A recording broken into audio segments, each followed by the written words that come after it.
కదులకుందువు సియోను కొండవలే, బెదరకుందువు బలమైన సింహం వలే. యేసయ్య నీ చెంతనుండగా ఏ చింత నాకింక లేదుగా. యేసయ్య నీ చెంతనుండగా ఏ చింత నీకింక లేదుగా. కదలకుందువు సియోను కొండవలే, బెదరకుందువు బలమైన సింహం వలే. ప్రభువైన యేసుక్రీస్తు నామములో ఈ ఉదయకాల సమయంలో మీ అందరికీ నా హృదయపూర్వక వందనాలండి. అందరూ బాగున్నారా? ఒక చిన్న ప్రార్థన చేసుకుని ఒక పాట పాడి దేవుని నామాన్ని మహింపరిచిన తర్వాత పరిశుద్ధ లేఖనాలను మనం కొద్దిసేపు ధ్యానం చేసుకుందాం. మా పరలోకపు తండ్రి, పరిశుద్ధుడా, ఈ పరిశుద్ధమైన శ్రేష్టమైన నామాన్ని బట్టి మీకే వందనాలు, స్తోత్రములు.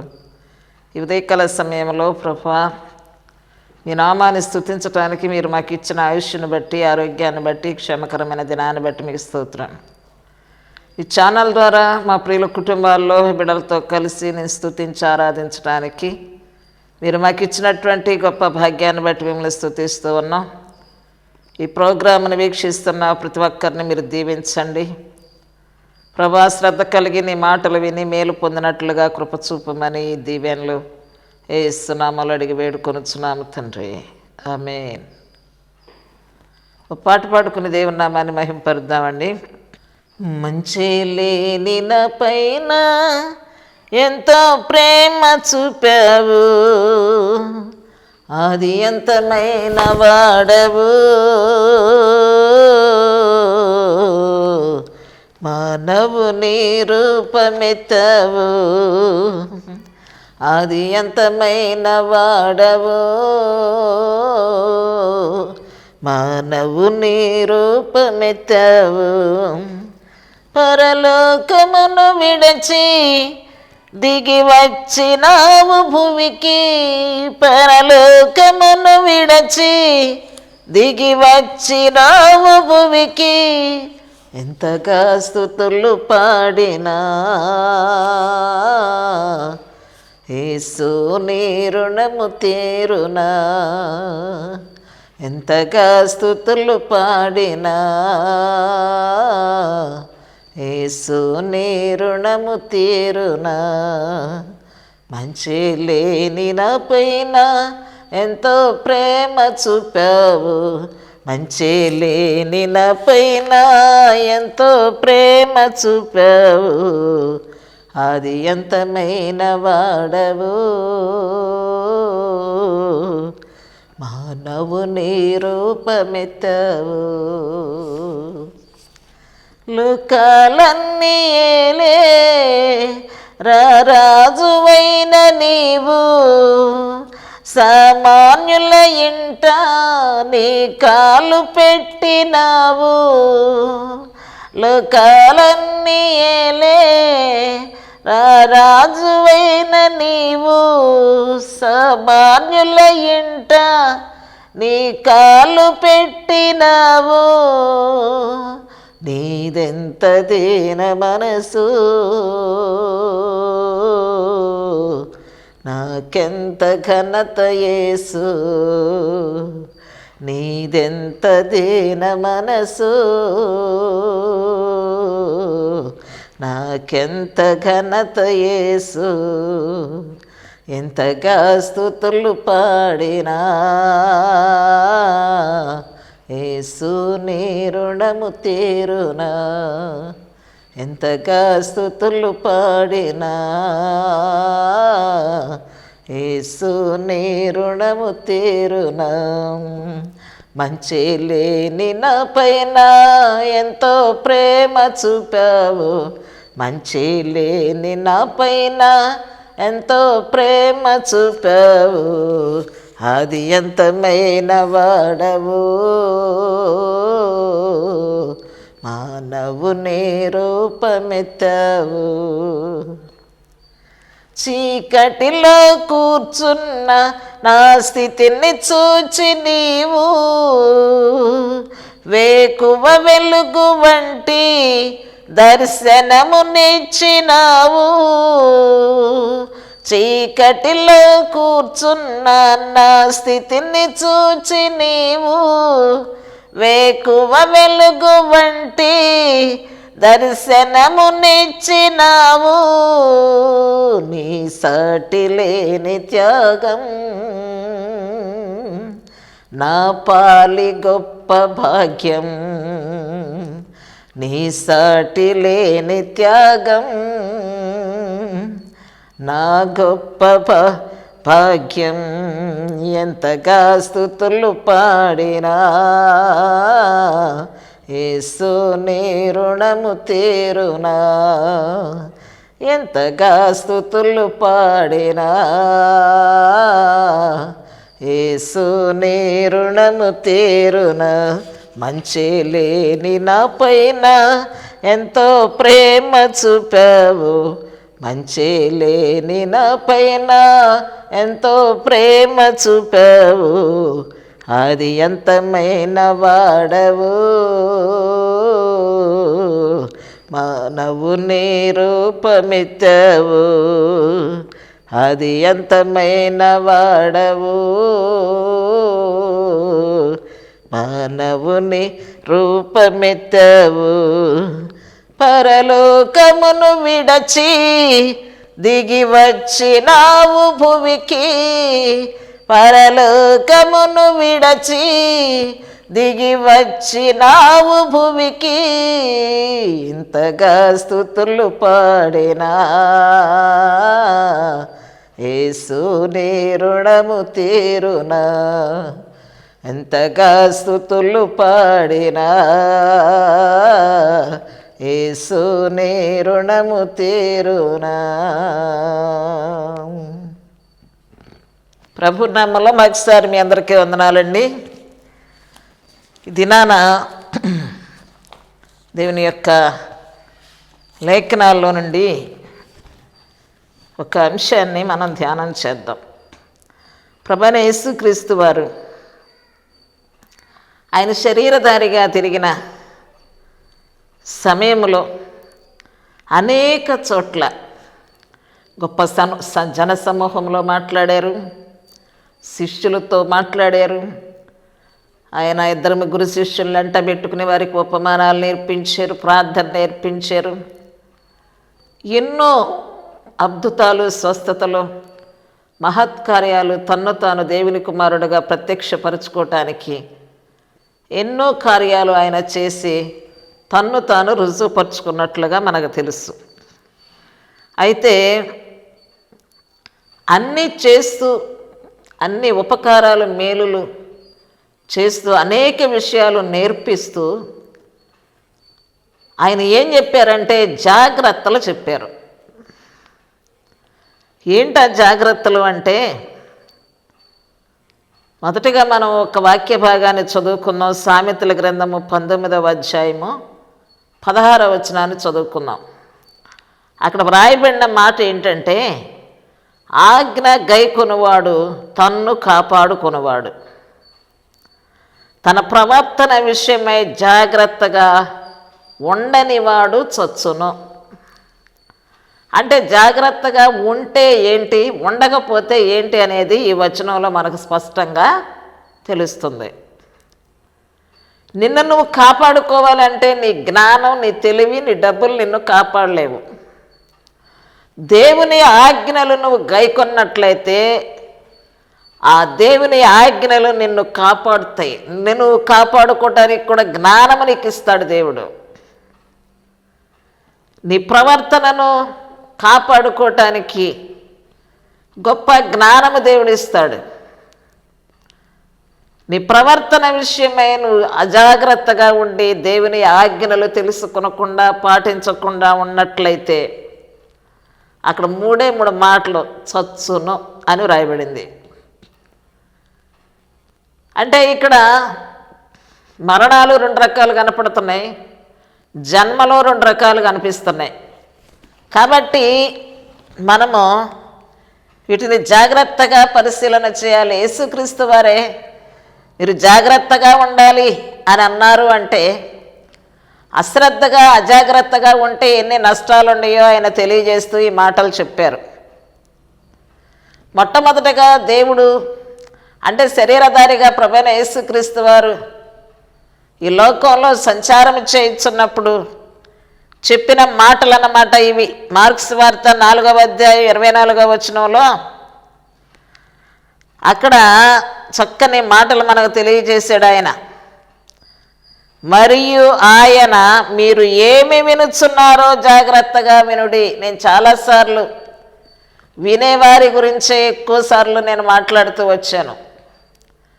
ఎందుకంటే మనం విని విడిచిపెట్టం కనుక, విని అనుసరించాలి కనుక వినే విషయంలో ఏమి చెబుతున్నారా అనేది జాగ్రత్తగా మనం వినాలి, జాగ్రత్త కలిగి ఉండాలనేది మనకు మేలు. అందుకే మనం మేలు కోరి ప్రభు అయిన యేసుక్రీస్తు వారు మనల్ని హెచ్చరిస్తూ ఉన్నారు. మొదటిగా వినుటలో జాగ్రత్తగా ఉండాలి. మీరేమి వింటున్నారో జాగ్రత్తగా వినండి. తర్వాత అపోస్తుల కార్యములు 17వ అధ్యాయము 11వ వచనంలో బెరియాలో ఉన్న పరిశుద్ధుల కంటే ఈ తెస్సలోనికలో ఉన్న పరిశుద్ధులు ఘనులుగా ఉన్నారంట. కనుక వారు ఆసక్తితో వాక్యం అంగీకరించారు. ప్రసంగం చేసేది ఎవరంటే పౌలు, శీలయు. వారు చెప్పిన సంగతులు అలాగున ఉన్నవో లేదో అని ప్రతిదినము లేఖనములను పరిశోధించుచూ వచ్చిరి. పరిశుద్ధ గ్రంథములో విన్న విషయాలు బోధిస్తున్నారా, లేని విషయాలు బోధిస్తున్నారా అని వినేటువంటి వారు ఆసక్తితో వాక్యాన్ని విని పరిశీలన చేయవలసిన పనిని దేవుడు మన మీద ఉంచినట్లుగా ఈ వచనాలు మనకు తెలియజేస్తూ ఉన్నాయి. యాకోబు గారు ఏం తెలియజేస్తున్నారంటే 1వ అధ్యాయం 22వ వచనము 24వ వచనంలో మనం చూసినట్లయితే మీరు వినువారు మాత్రమై ఉండి మిమ్మల్ని మీరు మోసపుచ్చుకొనకుండా వాక్య ప్రకారము ప్రవర్తించువారయ్యుండుడి. అలాగన ప్రవర్తించని వారు తన సహజ ముఖాన్ని అద్దములో చూసుకొని మనుషుని పోలి ఉన్నారు అని వాక్యము తేటగా తెలియచేస్తూ ఉంది. వాక్యం వినేది మనం జ్ఞానం సంపాదించుకోవటానికి, ఆ వాక్యములో ఉన్న జీవాన్ని మనం పొందుకోవటానికి మనము మరింతగా పరిశీలించి పరిశోధించి ధ్యానించిన వినిన జాగ్రత్త కలిగి మనం విని పరిశీలించినట్లయితే మనము మేలు పొందుతాము అనే సత్యాన్ని మనకు తెలియచేస్తూ జాగ్రత్తలు మనకు తెలియజేస్తూ ఉన్నారు. ఈయన వినే విషయంలో ఇక్కడ బెరియా పట్టణస్థులు, ఆయన చుట్టూ ఉన్న జనసమూహము, శిష్యులు వింటూ ఉన్నారు. జాగ్రత్తగా వినండి, అనుసరించండి అని క్రీస్తు ప్రభు చెప్తా ఉన్నారు. రెండవ మాటగా ఏంటంటే ప్రార్థన చేయటం యందు జాగ్రత్తగా ఉండాలంట. ఎలా పడితే అలాగున కాదు. మార్కు సువార్త 13వ అధ్యాయము 33వ వచనములో జాగ్రత్త పడి మెలకువగా ఉండి ప్రార్థన చేయుడి, ఆ కాలం ఎప్పుడు వచ్చునో మీకు తెలియదు. మన ఈ మధ్య 10 మంది కన్యకులు ప్రభువుని ఎదుర్కోవటానికి వెళ్ళారు. అందులో 5గురు బుద్ధి కలిగిన వారు, 5గురు బుద్ధి లేని వారని మనం చూసాం. అందులో 5గురు దివిటీల్లో నూనె పట్టుకుని వెళ్ళారు. 5గురు దివిటీల్లో నూనె లేక వారి దివిటీలు ఆరిపోతున్నవి. అంటే జాగ్రత్త కలిగి నూనెను తీసుకొని వెళ్లకుండా దివిటీలు మాత్రమే తీసుకొని వెళ్ళినట్టుగా మనము చూస్తూ ఉన్నామన్నమాట. కాబట్టి ఆ కాలము అంటే ప్రభు వచ్చే కాలం ఎప్పుడు వచ్చునో మనకు తెలియదు కనుక మనం జాగ్రత్తగా ఉండాలి, మెలకువగా ఉండాలి. మన భక్తిలో మనం జాగ్రత్తలు తీసుకోవాలి, మన ప్రార్థనలో జాగ్రత్తలు తీసుకోవాలి, మనం వాక్యం వినేటప్పుడు జాగ్రత్తలు తీసుకోవాలి, మన వాక్యాన్ని చదివేటప్పుడు కూడా జాగ్రత్తలు తీసుకోవాలి, మనం ఇతరులకు బోధించేటప్పుడు కూడా జాగ్రత్తగా బోధ చెయ్యాలని ప్రభు కోరుకుంటున్నాడు. కాబట్టి 37వ వచనాన్ని కూడా మనం ధ్యానం చేసినట్లయితే, నేను మీతో చెప్పుచున్నది అందరితోనూ చెప్పుచున్నాను, మెలకుగా ఉండండి. అందరూ కూడా నా యందు విశ్వాసం ఉంచిన ప్రతి వారు కూడా మెలకువలు జాగ్రత్తలు పాటించడం మీకు మేలు అని ఆయన తెలియజేస్తూ ఉన్నాడు. ఈ సమయంలో మొదటి సమూయేలు గ్రంథము 12వ అధ్యాయము 23వ వచనాన్ని మనం ధ్యానం చేసినట్లయితే, ఇక్కడ సమూయేలు గారు ఒక సవాలుతో కూడినటువంటి ఒక మాటను చెప్తా ఉన్నాడు. ఏంటంటే ఆ మాట, నా మట్టుకు నేను మీ నిమిత్తము ప్రార్థన చేయుట మానుట వలన యెహోవాకు విరోధముగా పాపము చేసిన వాడనగుదును, అది నాకు దూరమవునుగాక. ఎంత చక్కని మాట అండి. ఎవరి కొరకు ప్రార్థన చేయకపోతే పాపం చేసినట్లంట? ఇశ్రాయేలీల నిమిత్తము. ఈయన రాజుగా ఉన్నప్పుడు వారు ఎంత విసిగించినా కూడా, ఎంత తిరుగుబాటు చేసినా కూడా వారి కొరకు ప్రార్థన చేయకుండా మానినట్లయితే నేను పాపము చేసిన వాడనగుదును, అట్టిది నాకు దూరం అవునుగాక. అంటే జాగ్రత్త, అమ్మో అలాంటిది నాకు సంభవించకూడదు. నేను ప్రార్థన చేస్తూనే ఉంటా, ప్రార్థన మానను, నేను జాగ్రత్తగా ప్రార్థన చేస్తానని చెప్పేసి ఆయన తన సొంత ఉద్దేశాన్ని తెలియచేస్తూ ఉన్నాడు అన్నమాట. ఇతరుల వల్లే నిద్రపోక మెలకుగా ఉండి, రాత్రి వారి వరే మనం ఉండక పగటి వారి వలె విశ్వాస ప్రేమ అనేటువంటి కవచములను, రక్షణ నిరీక్షణ అనేటువంటి శిరస్త్రాణమును ధరించుకొని మనం ప్రార్థన చేస్తూ జాగ్రత్తగా ఉండాలి. మూడో విషయంగా, ధర్మకార్యములు చేసేటప్పుడు మనం చాలా జాగ్రత్తగా ఉండాలి. మత్తయి సువార్త 6వ అధ్యాయం 1 నుండి 4 వచనాలు మనం చదివినట్లయితే చక్కని మాటలు అక్కడ కనపడతాయండి. ఎంత చక్కటి మాటలు మన కొరకు ప్రభు తెలియచేశాడంటే, మనుషులకు కనబడవలెనని వారు మీ ఎదుట మీ నీతి కార్యములు, వారి ఎదుట మీరు నీతి కార్యములు చేయకుండా జాగ్రత్త పడుడి. మనుషులకు కనబడాలని మనుషుల ఎదుట నీతి కార్యాలు మీరు చేయొద్దు, జాగ్రత్త. లేని ఎడల పరలోకమందున్న మీ తండ్రి యొద్ద మీరు ఫలము పొందరు. మనుషుల కొరకు మీరు పని చేస్తే, మనుషులకు కనపడాలని మీరు పని చేస్తే ప్రభు దగ్గర మీకు ఫలము రాదు. కావున నీవు ధర్మము చేయనప్పుడు మనుషుల ఘనత నొందకుండా జాగ్రత్త పడాలి. మనుషుల పొగడతలకు మనము ఆశపడకుండా మనల్ని ప్రభు చూస్తున్నాడు అని భయం కలిగి జాగ్రత్తతో ధర్మ కార్యములను మనం కొనసాగించవలసిన వారమై ఉన్నాము. వేషధారులంట సమాజ మందిరముల్లోనూ వీధుల్లోనూ చేయులాగున నీ ముందర బూర ఊదించవద్దు. వేషధారుల వలె మీరు ఉండొద్దు, మీరు బూర ఊదించుకోవద్దు. మా చందా ఇంత. చాలాసార్లు ఈ పండగల టయాల్లో మనం మా ఇంట్లో చందా ఇంత, మా కానుకింత అని మనం ఏం చేస్తామంటే మైకుల్లో చెప్పించుకుంటూ ఉంటాం. కానీ ప్రభు ఏం చెప్తున్నాడంటే, నువ్వేది చేసినా కూడా నువ్వు రహస్యముగా చేయాలి. ఆ బూర ఊదించుకునేవాళ్ళు, మనుషుల యొక్క ఘనతలను కోరుకునేవారు తమ ఫలము పొంది ఉన్నారని నిశ్చయముగా మీతో చెప్పుచున్నాను. నీవైతే ధర్మము చేయనప్పుడు నీ ధర్మము రహస్యముగా ఉండు నిమిత్తము నీ కుడి చెయ్యి చేయనది నీ ఎడమ చేతికి తెలియకుండా ఉండవలెను.